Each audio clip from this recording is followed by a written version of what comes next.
फिर प्रश्न उठता है कि भगवान इस धरती पर क्यों आते हैं।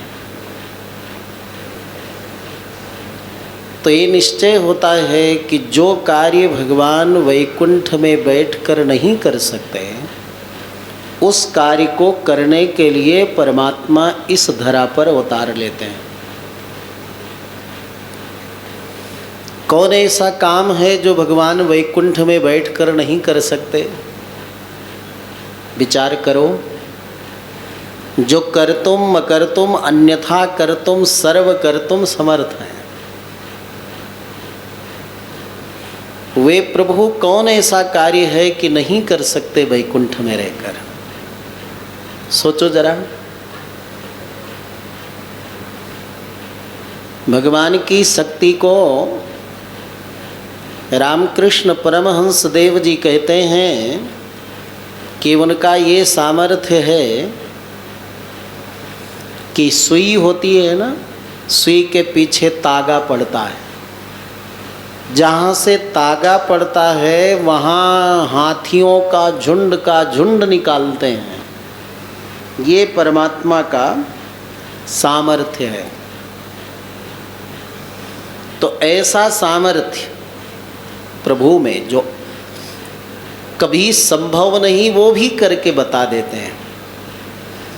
फिर वैकुंठ में बैठकर कौन ऐसा कार्य है जो न कर पाते? तो देखो, अगर प्रभु को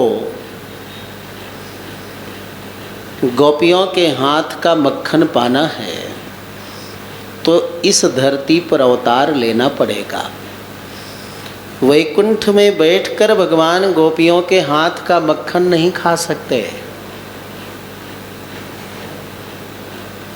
अनंत जीवों का अगर कल्याण करना है, आनंद देना है, जो नित्य मुक्त नहीं हैं, जो बद्ध जीव हैं, संसार में हैं, बार बार जन्म लेते मरते हैं,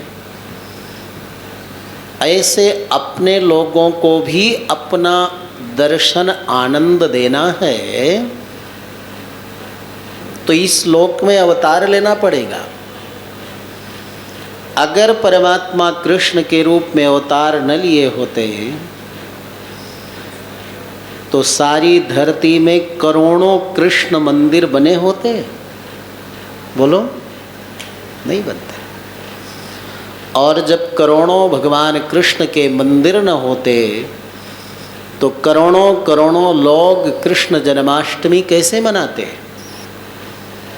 कैसे झूमते, कैसे नाचते, कैसे प्रसाद पाते, कैसे ठाकुर जी का श्रृंगार करते? असंभव था। इसलिए बद्ध जीवों को भी भगवान अर्चा विग्रह में दर्शन देने के लिए इस धरा पर अवतार लेते हैं।